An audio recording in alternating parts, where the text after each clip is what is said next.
after Christ called you to himself and transformed you in the early 1990s, as you grew in your faith, you had a heart for preaching the gospel and discipling Palestinians of all kinds, but particularly Palestinian Muslims. And you've seen many Palestinian Muslims come to faith in Jesus Christ. You even moved back to Gaza in the mid-2000s, early 2000s, but got driven out by Hamas when they came to power. The first story I want to ask you, and it's super important, is the story of the Hamas terrorist who was being prepared to be a suicide bomber and what Christ did in his life. Will you tell that story as we begin? This is one of the, it's really a very impacting story for me too, to see the hand of God. I know the hand of God worked in my life to bring me and seen many, but this particular young man was really ready, shaved, you know, the suicide bomber, they cleaned themselves completely, ceremonially and everything. And got the explosive belt on and ready to go the next morning to blow himself up in Israel somewhere. Jesus appears to him that night and says, "What?" In a dream? In a dream. He was asleep. Wow. Getting sleep, yeah. And they said, the Lord spoke to him and said, "What you are about to do is evil. I am Jesus. Follow me." He wakes up. And he looks, he sees the same person that he saw in the dream standing in that bedroom with them, and who was the talking person? to him. Jesus himself? Jesus himself talking to him. He jumped out of the bed in his underwear and ran out of the street calling, "Jinni, Jinni, demon, demon." Wow. Yeah, and for 2 years trying to find out who this Jesus is. Wow. And nobody's willing to. Not a lot of people who know Jesus in Gaza. Of course, he didn't do the operation, and Hamas was hunting him down.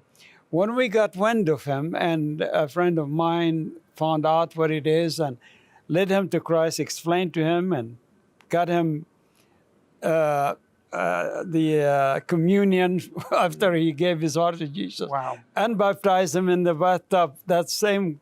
Wow. And become a radical.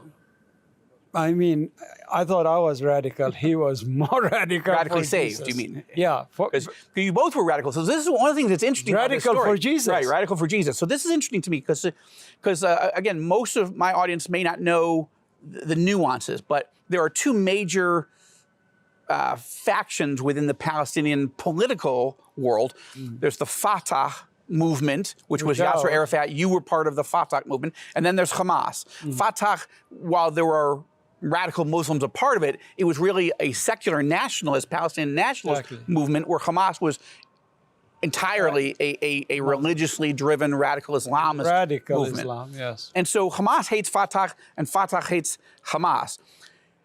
But you both hated Jews, you both hated Israelis, but Christ saved a Fatah radical, and now you're telling us the story of Christ saving and transforming a Hamas radical. You believe there's hope here, but most people are not hearing the story in mainstream media, for sure, but sometimes not even in Christian media, that God is moving in this region. This is where I know there is hope for the rest of the Palestinians, the rest of the Israelis that are not Jewish, does not know Jesus yet. Because of people like us who were radically saved by his touch personally. And many Jews are seeing visions and dreams as well. Yeah. And I believe because we are living the end of time. This is the real end of time. What we are seeing today happening is really one of the signs of the end of time, because it's not normal. The destruction that is taking place. First, by the evil work of Hamas, by attacking Israelis in a radical, very evil way, and naturally Israel had to respond and defend himself. You think what Israel's doing is Israel? Right?